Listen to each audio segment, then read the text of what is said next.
Hello students, सबसे पहले आपका स्वागत है मेरे YouTube channel study with Poonam पर। बच्चों, आज हम पढ़ेंगे न्यूट्रिशन इन प्लांट्स का पार्ट 2। हम लोग पहले भी पढ़ चुके हैं न्यूट्रिशन इन प्लांट्स। बेटा, हमने इसमें पढ़ा था न्यूट्रिशन क्या होता है, न्यूट्रिएंट्स क्या होते हैं। जैसा कि आप जानते हो, न्यूट्रिएंट्स क्या है। न्यूट्रिएंट्स में आते हैं आपके carbohydrate, fat, proteins and vitamins and minerals. तो इन सभी पार्ट को जो एक फूड के कंपोनेंट होते हैं उनको बोलते हैं न्यूट्रिएंट्स। न्यूट्रिएंट्स की रिक्वायरमेंट सभी लिविंग ऑर्गेनिजम्स को रहती है। All living organisms require the food. और वो जो फूड खाते हैं उसी से ही हमको क्या मिलते हैं, न्यूट्रिशन मिलते हैं। Humans and animals directly depend on the plants. Humans होते हैं और जो एनिमल्स हैं दूसरे, वो सभी के सभी आपके फूड के लिए प्लांट पर डिपेंड करते हैं।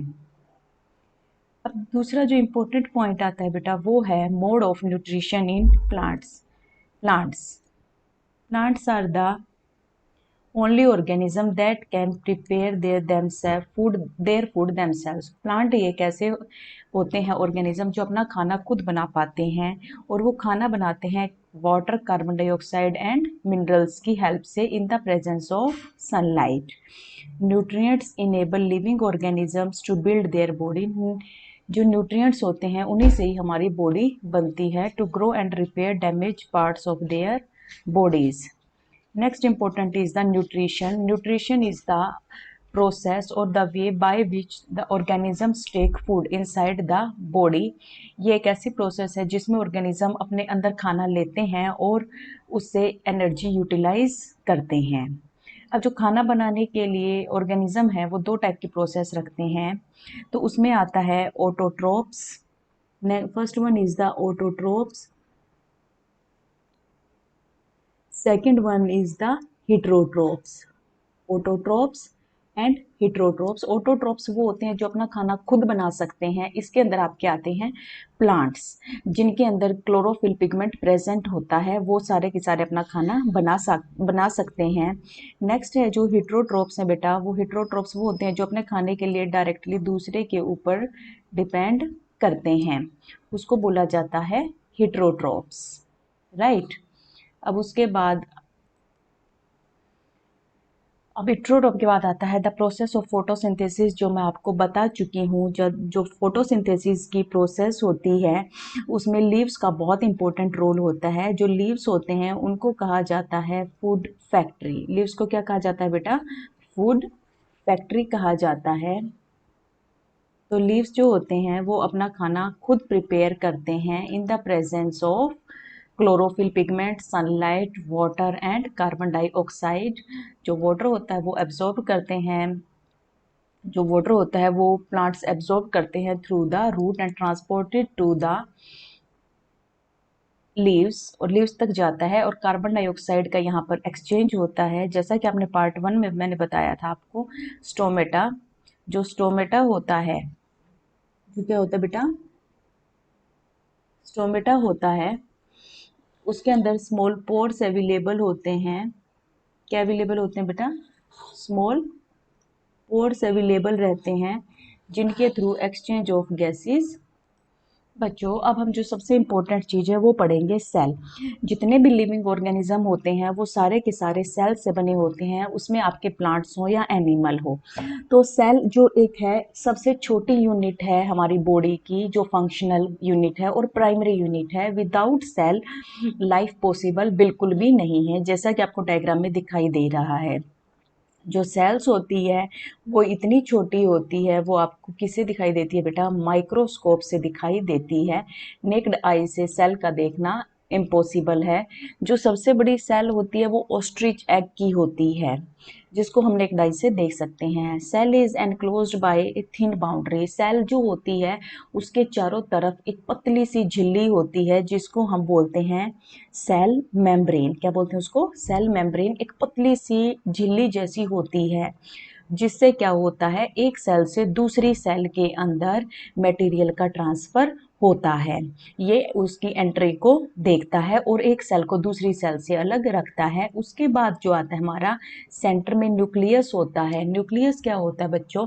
न्यूक्लियस होता है आपका एक मटेरियल जो एक जनरेशन से दूसरी जनरेशन में जाता है, जिसकी वजह से हम एक जैसे रिजेंबल करते हैं।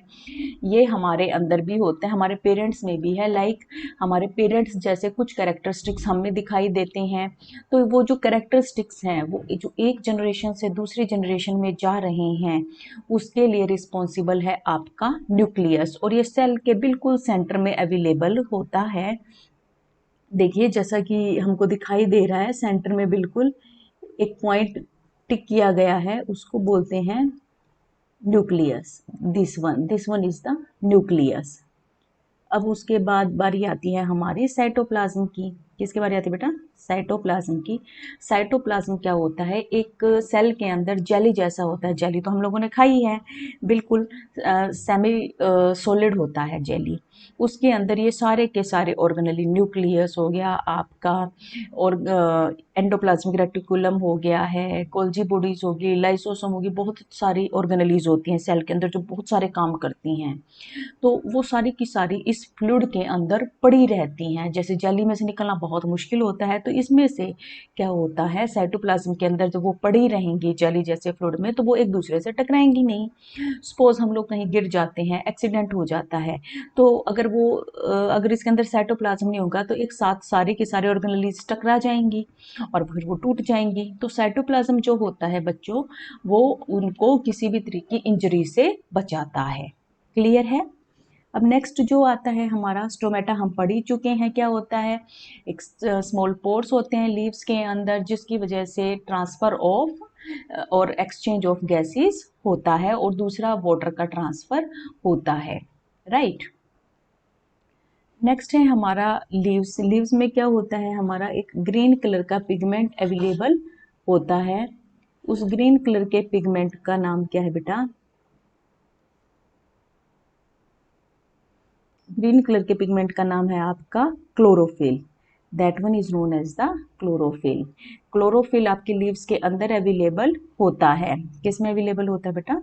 इसके अंदर अवेलेबल होता है। जो आपके लीव्स होते हैं उनके अंदर ये अवेलेबल होता है, और सनलाइट को ये कैप्चर करता है, और जिसकी वजह से ये खाना बनाता है। और जो ये प्रोसेस होती है खाना बनाने की, CO2 लेकर, H2O लेकर, सनलाइट के प्रेजेंस में, क्लोरोफिल की प्रेजेंस में, इसे बोला जाता है फोटोसिंथेसिस। फोटो मतलब लाइट में, सिंथेसाइज मतलब खाना बनाना, लाइट के प्रेजेंस में खाना बनाना। जैसा कि मैंने आपको बताया था कि जो हमारे लिए सबसे इम्पोर्टेंट सोर्स ऑफ एनर्जी है, that one is known as the sun. हर लिविंग ऑर्गेनिज्म को जिस एनर्जी की जरूरत पड़ती है वो मिलती है बेटा सन से। इन एब्सेंस ऑफ फोटोसिंथेसिस क्या होगा? अगर फोटोसिंथेसिस नहीं होगा तो लाइफ पॉसिबल नहीं हो पाएगी, क्योंकि प्लांट हमको सिर्फ खाना ही नहीं देते, प्लांट हमको देते हैं ऑक्सीजन भी, जिसकी वजह से हम ब्रेथ करते हैं, which is essential for survival, जो हमारे जिंदा रहने के लिए क्या है बेटा, जरूरी है। ठीक है, तो ये था अभी इसके लिए।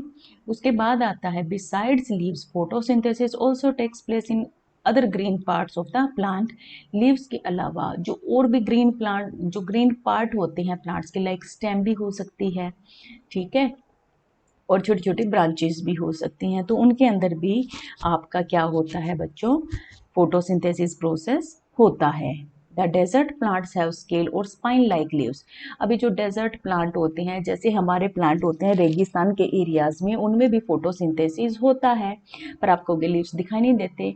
बेटा जो उनके लीव्स होते हैं ना, वो सारे के सारे किस में फॉर्म में हो जाते हैं, ऊपर उनके एक स्पाइन सा बन जाता है, क्योंकि वहाँ पर पानी की कमी होती है, और इतनी गर्मी में उसमें से पानी निकलेगा तो प्लांट सरवाइव नहीं कर पाएगा। तो इसीलिए उनके जो लीव्स होते हैं वो मॉडिफाई होके कांटे जैसे बन जाते हैं। ठीक है, बट वो हैं तो लीव्स ही, तो इस वजह से वो भी क्या दिखाएंगे बच्चों, फोटोसिंथेसिस प्रोसेस दिखाएंगे। Right. All the organism is produce during the living organisms is produce during the photosynthesis. Living organism photosynthesis के थ्रू भी प्रिपेयर किए जाते हैं। In the absence of photosynthesis life is impossible. सबसे इंपॉर्टेंट चीज, life would be impossible on the earth. During photosynthesis chlorophyll containing leaves in the presence of sunlight, ये भाई आपको फिर से बता दिया है, जो CO2 के प्रेजेंस में लीव्स के अंदर क्लोरोफिल प्रेजेंट होता है। देखो जैसे कि आपको ये दिखा दिया बच्चों, ये डायग्राम है क्लोरोफिल का, ये लीव्स है, लीव्स को डाइसेक्ट किया गया है, छोटा छोटा पार्ट में काटा गया और माइक्रोस्कोप के नीचे देखा तो ऐसा पाया गया। तो जो लीव्स होती हैं, लीव्स के ये देखिए साइड साइड दिखाई दे रही है, यहाँ पर छोटे छोटे पोर्स होते हैं, लीव्स का इतना सेक्शन कट करके आपको ये दिखाया हुआ है, तो लीव्स के अंदर ऐसा ही पाया गया। अब ये जो छोटे छोटे होल्स मैंने आपको बताए थे, वो जो होते हैं वो इस टाइप से होते हैं, इनको बोलते हैं हम स्टोमेटा। ये डे टाइम पे खुल जाते हैं और रात के टाइम पे बंद हो जाते हैं, क्योंकि डे टाइम पे इसमें प्रेशर रहता है सनलाइट की वजह से, वाटर लॉस होता है आपके प्लांट से, फोटोसिंथेसिस होती है, डिफरेंट टाइप की प्रोसेस होंगी, तो इसमें आपके ओपनिंग की जरूरत रहेगी, right. During the process oxygen is released. जब भाई फोटोसिंथेसिस होता है प्रोसेस, तो उसके अंदर जो रिलीज होता है that one is known as the oxygen. Carbohydrate बनता है इसमें, और वो किस फॉर्म में स्टोर रहता है, स्टार्च में। बच्चों हम छोटी क्लास में पढ़ा था कि ग्लूकोज बनाता है, ग्लूकोज बनाता है, राइट। जो आपका प्लांट है वो क्या बनाता है बेटा, ग्लूकोज, ग्लूकोज बनाता है। बट ग्लूकोज जो होता है वो ऐसा स्टोर नहीं कर पाता, तो उसको कन्वर्ट कर दिया जाता है स्टार्च में। किस में कन्वर्ट कर देते हैं आपके प्लांट्स, स्टार्च में कन्वर्ट कर देते हैं। तो ये जो खाना बनाने की प्रोसेस है, ये जो प्रोसेस है आपके प्लांट्स की खाना बनाने की, इसी को क्या बोला जाता है, फोटोसिंथेसिस बोला जाता है। अब ये आता है, क्या आपके जो नॉन ग्रीन लीव्स होते हैं, अब क्या पूछता है बेटा, ये leaves other than green also have chlorophyll, yes, उनमें भी क्लोरोफिल होता है, वो अंदर छिपा हुआ होता है, तो उसकी वजह से क्या होता है, आपके प्लांट फोटोसिंथेसिस दिखाते हैं। जो एल्गी होती है बेटा, एल्गी भी एक टाइप का ऑर्गेनिज्म होता है जो आपको पोन्ड्स जैसे एरियाज में पाया जाता है, तो वो भी फोटोसिंथेसिस दिखाता है, वो अपना खाना खुद ही प्रिपेयर करती है, right. Synthesis of food other than carbohydrate. अब बारी आती है, क्या कार्बोहाइड्रेट के अलावा आपके फूड कुछ और खाना भी बनाते हैं, हाँ भाई, जो हमारे प्लांट्स होते हैं उनसे खाना और भी बनता है, और वो खाना क्या होता है बच्चों, इसके अलावा जो खाना बनता है वो होता है हमारा protein and fat, protein and fat बनता है। जैसा कि इसमें मैंने आपको दिखा दिया है, जब आपका कार्बोहाइड्रेट बनता है तो उसके लिए जरूरी होता है आपका कार्बन, हाइड्रोजन एंड ऑक्सीजन। ऐसे ही प्रोटीन बनाने के लिए जो रिक्वायर्ड है वो है हमारा नाइट्रोजन। प्रोटीन बनाने के लिए क्या रिक्वायर्ड है बच्चों, नाइट्रोजन। नाइट्रोजन बहुत ज़्यादा ज़रूरी होता है, ये अर्थ में से लेते हैं, और नाइट्रोजन जो है हमारी एयर के अंदर बहुत ज़्यादा प्रेजेंट है, बट वो आपके प्लांट्स डायरेक्टली नहीं ले पाते, उसको पहले चेंज करना पड़ता है, वो सॉइल में डिपॉजिट होता है, फिर वहाँ से आपके प्लांट्स उसको लेते हैं। नाइट्रोजन बहुत ज़्यादा है, प्लांट उसको डायरेक्टली नहीं ले सकते, सोइल के अंदर कुछ बैक्टीरिया प्रेजेंट होते हैं, राइजोबियम बैक्टीरिया, वो उसको कन्वर्ट करता है यूजेबल फॉर्म के अंदर, और यूजेबल फॉर्म के बाद उसको क्या कर लिया जाता है बेटा, उसको यूज़ कर लेते हैं, और प्लांट्स इसके साथ साथ क्या बना देते हैं, प्रोटीन्स एंड फैट। इन सब के अंदर जो एक चीज़ यूज़ की जाती है that one is carbon, hydrogen, oxygen and nitrogen, यही यूज़ किए जाते हैं, यही अलग अलग तरीके से बनाते हैं। अदर मोड्स ऑफ न्यूट्रिशन, अब इसके अलावा क्या है, दूसरा मोड ऑफ न्यूट्रिशन क्या है भाई, ये तो ऑटोट्रॉपिक था, प्लांट्स अपने आप खाना बना रहे थे। अब दूसरा मोड भी है, कुछ प्लांट्स ऐसे होते हैं जो अपना खाना खुद नहीं बना सकते, वो दूसरे के ऊपर डिपेंड करते हैं। तो ऐसे प्लांट्स जो अपना खाना खुद नहीं बना सकते, जो दूसरे के ऊपर डिपेंड करते हैं, उनको बोला जाता है हेट्रोट्रॉप्स। और वो जो मोड होता है उनका खाना लेने का, that one is the heterotrophic mode of nutrition. इसमें प्लांट्स अपने खाने के लिए दूसरे प्लांट के ऊपर डिपेंड करते हैं, इनके अंदर क्लोरोफिल पिगमेंट अवेलेबल नहीं होता, इनके अंदर क्या होता है, क्लोरोफिल पिगमेंट अवेलेबल नहीं होता।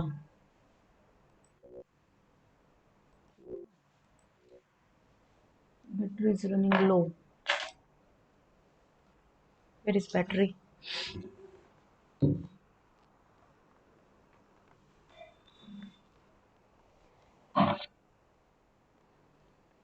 नहीं हो रहा।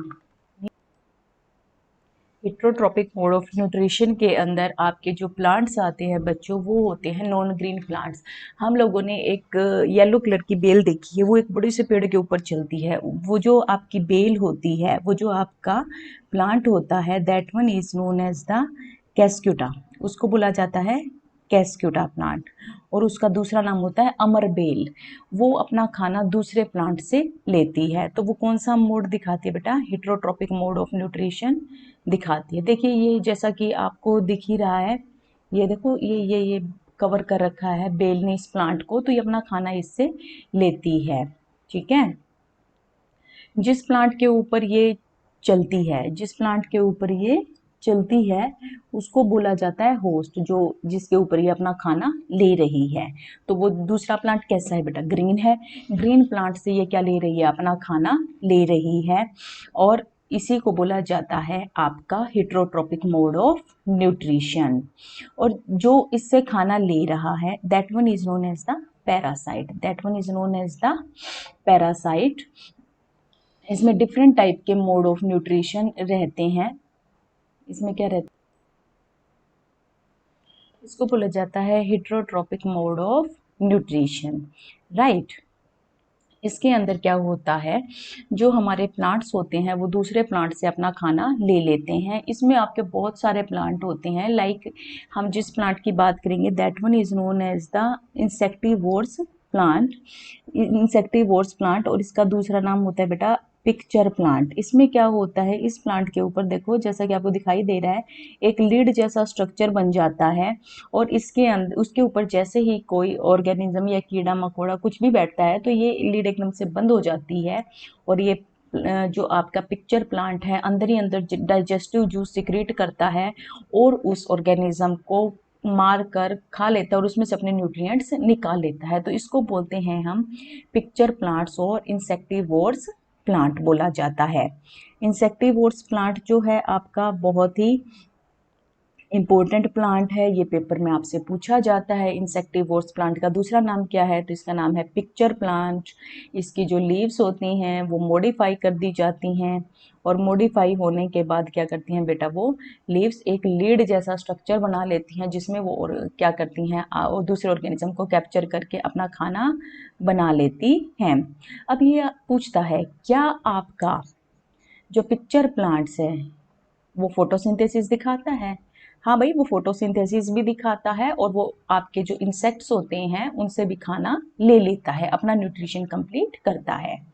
अब बारी आती है बेटा सेप्रोट्रॉपिक मोड ऑफ न्यूट्रिशन की। जो सेप्रोट्रॉपिक मोड ऑफ न्यूट्रिशन है, इसके अंदर क्या होता है, जो आपके ऑर्गेनिज्म हैं, जो आपके ऑर्गेनिज्म हैं वो डेड और डीके फूड के ऊपर अपना क्या करते हैं, जूस सिक्रिएट करते हैं और उसको क्या करते हैं, सॉल्यूशन फॉर्म में कन्वर्ट कर देते हैं। उसी को बोला जाता है सेप्रोट्रॉपिक मोड ऑफ न्यूट्रिशन। जैसे कि हम लोगों ने देखा है, जब हमारे मॉइस्चर का मौसम होता है, जिसमें मॉइस्चर होता है बहुत ज़्यादा, तब उस केस में क्या होता है, आपके ब्रेड के ऊपर पहले एक छोटा सा स्पॉट देखने को मिलता है फंगी का। हम उसे अवॉइड करते हैं, पर धीरे धीरे वो फंगी स्प्रेड होती जाती है और पूरे ब्रेड को ख़त्म कर देती है। कैसे करती है भाई? जो फंगी होती है, जो क्या है बेटा, उसको बोलते हैं हम ब्रेड मोल्ड। क्या बोला जाता है उसको? Bread mould. ठीक है। वो धागे जैसी सी होती है।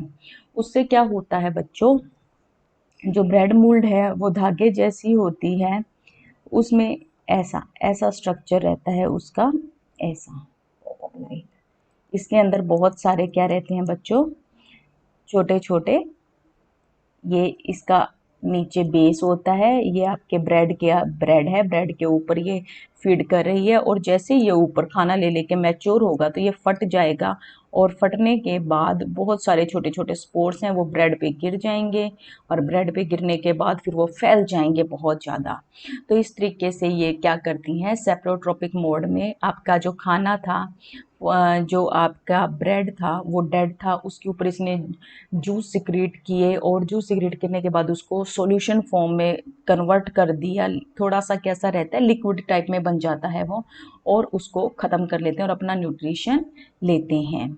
क्लियर है? सेप्रोट्रॉपिक, जो इस टाइप का न्यूट्रिशन लेते हैं उनको क्या बोलते हैं? Saprotrophic nutrition. इसके लिए हॉट ह्यूमिड वेदर की ज़रूरत होती है। जैसा आपको बता दिया, ह्यूमिड वेदर का मतलब होता है जिसमें मॉइस्चर हो ज़्यादा, ठीक है, तो उस केस में ये हो जाता है। और जो फंगी होती है वो ज़्यादातर हमारे किस पे लगती है? अचार पे, लेदर पे, क्लॉथ पे, ब्रेड पे, इन चीज़ों पे ज़्यादा टाइम में पाई जाती है।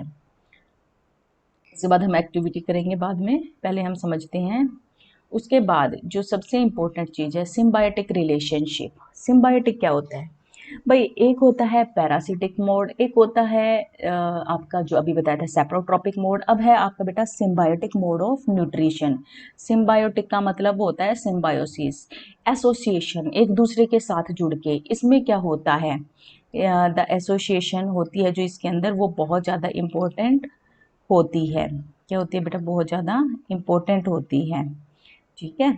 तो इसका एग्जाम्पल आता है लाइकन्स। जो लाइकन है वो आपकी क्या है? एक टाइप की एल्गी है। लाइकन क्या है? एक टाइप की एल्गी है, ठीक है। वो आपकी एल्गी जो है वो एक फंगस के साथ रहती है, ठीक है। फंगस के साथ क्या करती है बेटा? वो रहती है। फंगस के साथ रहते हुए वो क्या कर, और फंगस उसको क्या प्रोवाइड करता है बेटा? शेल्टर प्रोवाइड करता है। Sorry, fungus provide shelter and water. तो एल्गी ने खाना बना के उसको दिया और उसने उसको शेल्टर दे दिया। ये जो एसोसिएशन होती है इसी को बोला जाता है सिम्बायोटिक, बायोटिक एसोसिएशन। ये बहुत ज़्यादा ज़रूरी होती है। पर जो फंगी होती है क्या वो हमारे लिए सिर्फ बीमारी कोज करती है? नहीं बेटा, बहुत सारी फंगी ऐसी होती हैं जिनसे हमारी मेडिसिन भी तैयार की जाती है। लाइक पेंसिलिन थी, उससे हमारी मेडिसिन तैयार की गई थी। अब उसके बाद आता है बच्चों nutrition. How nutrients are replenished in the soil. क्या पूछ रहा है ये आपका? How nutrients are replenished in the soil. अगर सोइल के अंदर न्यूट्रिएंट्स की कमी आ जाती है तो उसको कैसे पूरा किया जा सकता है? भाई इसको पूरा, अगर न्यूट्रिएंट्स हमारी सोइल के अंदर, जो न्यूट्रिएंट्स होते हैं जिनकी रिक्वायरमेंट होती है वो होते हैं NPK, और बहुत सारे मिनरल्स होते हैं, ठीक है। फॉस्फोरस हो गया, पोटेशियम हो गया, सभी के सभी हमारे इसके अंदर रिक्वायर्ड होते हैं। तो जैसे ही सॉइल के अंदर इनकी कमी आती है तो हमें क्या करना चाहिए? For this we can use the fertilisers, we can use the fertilisers and manures. Fertilisers क्या होते हैं बेटा? वो केमिकल होते हैं जो फैक्ट्री में बनाए जाते हैं, जिनके अंदर अंदर हम अपनी मर्जी से नाइट्रोजन, फॉस्फोरस और पोटेशियम की बहुत सारी अमाउंट ऐड कर सकते हैं। पर ये अगर इनका ज़्यादा यूज़ करें तो ये खतरनाक हो जाते हैं। और जो मैन्योर्स होती है वो हमारे जो गाय भैंस हैं, ठीक है, कैटल्स हैं, उनके डंग से बनाए जाते हैं, राइट। तो ये हमारे खेतों के लिए बहुत ज़्यादा ज़रूरी हैं। तो इनसे क्या होता है, जैसे ही हम इसको सॉइल के अंदर ऐड करते हैं तो उसमें आपके न्यूट्रिएंट्स की अमाउंट फिर से ओके हो जाती है। उसके बाद जो आता है, और कौन सा तरीका है भाई इसके लिए, जो जिससे कि आपके प्लांट को क्या किया, जिससे आपकी सॉइल को रिप्लेनिश किया जा सके। तो इसके लिए क्या होता है, इसके लिए हम एक लेज्यूमिनस जो क्रॉप होती हैं, लेज्यूमिनस क्रॉप का मतलब समझते हो बच्चों? लेज्यूमिनस क्रॉप, LEGUMINOUS, लेज्यूमिनस क्रॉप, जैसे दालें होगी, पल्सीज होगी, उन सभी क्रॉप्स को हम लोग दूसरी क्रॉप के साथ उगा देते हैं। अब ये जो लेज्यूमिनस क्रॉप होती हैं इनकी जड़ों में एक बैक्टीरिया होता है जिसका नाम होता है राइजोबियम। क्या नाम होता है बच्चों उसका? राइजोबियम बैक्टीरिया होता है। वो जो राइजोबियम बैक्टीरिया है वो एटमॉस्फेयर में जितनी भी नाइट्रोजन होती है उसको फिक्स कर देता है सॉइल के अंदर, और सॉइल के अंदर फिक्स होके और वही वाली नाइट्रोजन आपके प्लांट्स लेते हैं। तो एक तरीके से आपके जो प्लांट्स हो गए हैं उनको न्यूट्रिएंट दे रहा है आपका लेज्यूमिनस क्रॉप और लेज्यूमिनस प्लांट्स, राइट। तो ये जो राइजोबियम बैक्टीरिया होता है ये उनकी जड़ों में पाया जाता है। किस में पाया जाता है बेटा? आपके लेज्यूमिनस क्रॉप की जड़ों में पाया जाता है, रूट्स में, जो एटमॉस्फेरिक नाइट्रोजन को कन्वर्ट कर देता है सोल्यूबल फॉर्म में। और ये जो आपका बैक्टीरिया है ये अपना खाना खुद नहीं बनाता, ये अपना जो खाना है आपके प्लांट से लेता है। इस तरीके से क्या होता है, आपकी जो सॉइल होती है, सॉइल के अंदर फिर से आपके न्यूट्रिएंट्स आ जाते हैं। ठीक है, तो दे हैव सिम्बायोटिक रिलेशनशिप। ये जो इस टाइप का रिलेशनशिप है इसको क्या नाम दिया गया है बच्चों? सिम्बायोटिक रिलेशनशिप दिया गया है। सिम्बायोटिक बता दिया है आपको, एसोसिएशन, एसोसिएशन में मतलब एक दूसरे के साथ जुड़कर। ठीक है, तो इस लेसन में हमने पढ़ा है न्यूट्रिशन क्या होता है, हेटेरोट्रॉप्स क्या होते हैं, हेटेरोट्रॉपिक मोड ऑफ न्यूट्रिशन क्या होता है, किस तरीके से करते हैं। अब आता है एक और इम्पोर्टेंट पॉइंट पढ़ते हैं, this one is about the parasitic mode of nutrition, parasites. जो पैरासिटिक मोड ऑफ न्यूट्रिशन होता है बच्चों, पैरासिटिक में जो लिविंग ऑर्गेनिज्म है वो दूसरे लिविंग ऑर्गेनिज्म के ऊपर ही फीड करता है। ठीक है, दूसरे लिविंग ऑर्गेनिज्म से ही अपना न्यूट्रिशन लेता है। इसके एग्जाम्पल आते हैं हमारे पैरासिटिक के एग्जाम्पल हैं लाइक बेड बग्स जिसको बोलते हैं बच्चों खटमल, लाइस, लाइस मतलब लीचीज। ठीक है, जो कि जोंक होते हैं, खून चूसते हैं। मॉस्किटोज, वो डेड एनिमल पे नहीं, लिविंग ऑर्गेनिज्म से अपना खाना लेते हैं, जैसे हमें खा लेते हैं, वो हमारा ब्लड सक करते हैं। ठीक है, तो वो ऑर्गेनिज्म जो अपना खाना दूसरे लिविंग ऑर्गेनिज्म से लेते हैं उन्हीं को बोलते हैं हम पैरासाइट्स। ठीक है, तो इसी के साथ आपका ये लेसन ख़त्म होता है। आई होप सो आपको मेरा लेसन कंप्लीट समझ में आया है। बच्चों आप मेरा चैनल सब्सक्राइब करें ज़्यादा से ज़्यादा वीडियो पाने के लिए। और अब जो अगली वीडियो होगी मैं उसमें आपको इसके कीवर्ड एक्सप्लेन करूँगी, कीवर्ड होंगे इसमें आपके, और आपकी कंप्लीट एक्सरसाइज भी करवाई जाएगी। ठीक है बच्चों, थैंक यू।